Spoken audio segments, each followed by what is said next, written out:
Right now, if someone asks you what every parcel of shares and ETFs in your portfolio actually costs you, could you answer? Because from the 1st of July 2027, that question starts deciding your tax bill. And for ETF investors, it gets harder to answer than almost anyone is letting on. The Australian government is replacing the 50% CGT discount with a new system based on inflation. And a lot of what you've heard about it has been effective tax rates argued in the abstract, percentages at the top marginal rate with no portfolio attached to them. So I'm going to take a real ETF portfolio, show you how complicated the tax already is today, and then show you exactly what the new rules do to that same holding. For some investors, that tax goes up. For others, it actually goes down. But almost everyone is going to need far better records to even work out which side of that they land on. And if you hold ETFs, there's a layer on top of that which makes it worse again. Right now, if you hold an asset for more than 12 months and then sell it, you only pay tax on half the gain, and that's the 50%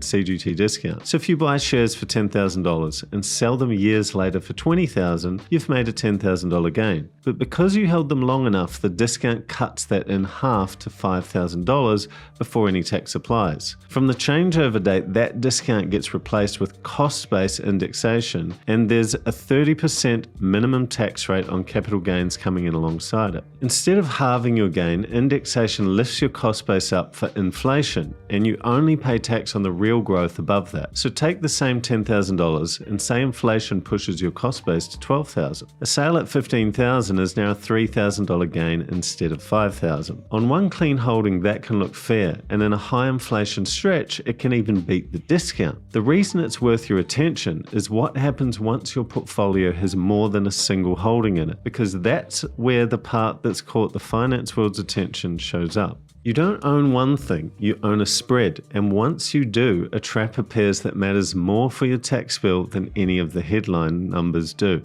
In a diversified portfolio, some holdings beat inflation and some don't. And a holding can be up in dollar terms while still falling behind inflation, which means in real terms, it loses you money. Under a clean indexation system, you'd net those off against each other and pay tax on what's left, but that isn't the version that's been proposed. Under Labor's model, you can only deduct a nominal loss, not a real one. So if a holding is up even a couple of dollars in raw terms, the system counts it as a gain, even when inflation means you went backwards on it, and the real loss vanishes. You can't use it to bring down the real gains you made everywhere else. The Financial Review ran the actual numbers on this. Take $1,000 each into CBA, NAB, and Bendigo Bank in May 2021 and sell the lot 5 years later. Across the three, your real gain after inflation is about $303. But because Bendigo scraped a tiny nominal gain while losing money in real terms, that real loss isn't deductible. So you get taxed on $550 of gross real gains instead of your actual $303. That works out to a tax bill around $165 when it would have been about $91 if you'd been allowed to net the losses off properly. And on that portfolio, the real effective tax rate lands near 54%. Now, I'll be honest with you, because this cuts against the version of the story where the old system was perfect. It wasn't. On that exact same portfolio in a high inflation stretch, today's discount produces a real effective tax rate around 52%.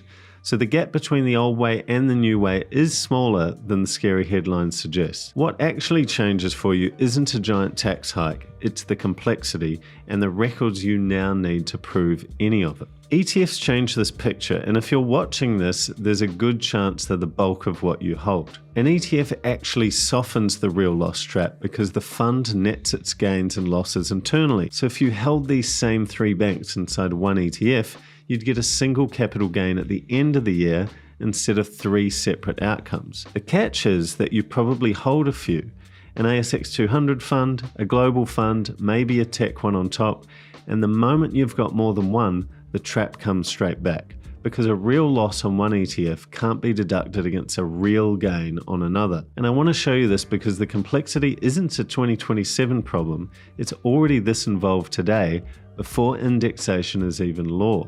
So this is a portfolio that has the usual ASX names in it, along with some US shares and a bit of crypto, but the one I want to look at is this ETF holding here, VAS.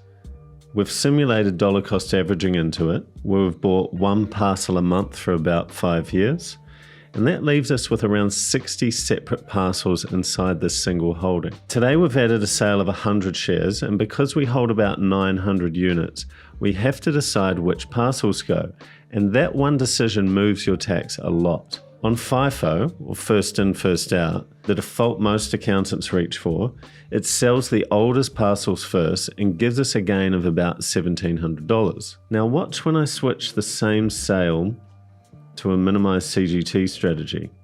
The gain drops to $183.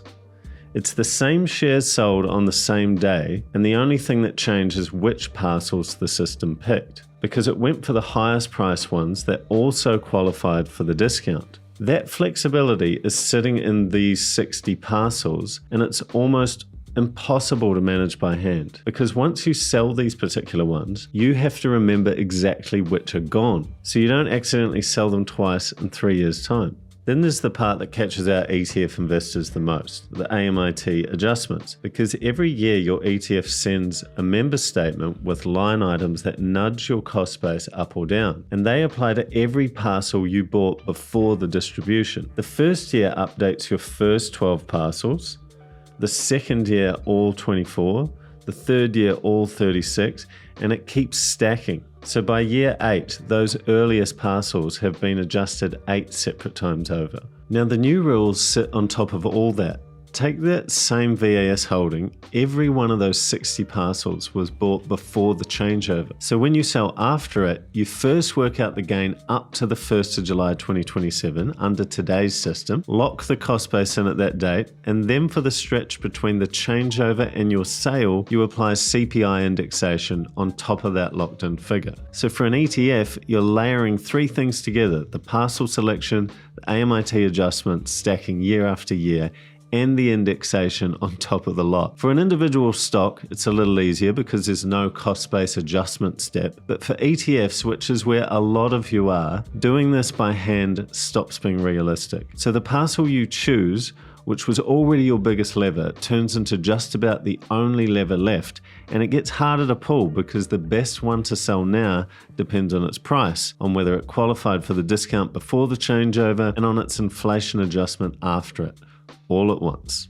So this is what I'm actually doing myself. The first thing is records, and it comes before everything else, because when the changeover hits, your tax outcome hangs on your cost bases, your parcel history, and your AMIT adjustments going back years. The second thing is understanding my own structure, because whether you hold individual stocks or ETFs, and one ETF or several, changes how your gains and losses get treated. It isn't that one is right, one is wrong. They behave differently. So knowing which situation I'm in tells me what to watch. And the third thing is that I'm not making any panic moves over a law that isn't law yet, because the details are still being finalized, the public hearings are happening, and selling everything to beat a deadline tends to create more problems than it solves. The only move that's genuinely in my control today is getting the records straight, so that whatever the final rules turn out to be, I can see my position clearly. And those AMIT adjustments I just showed you are the part of all this that does the most damage.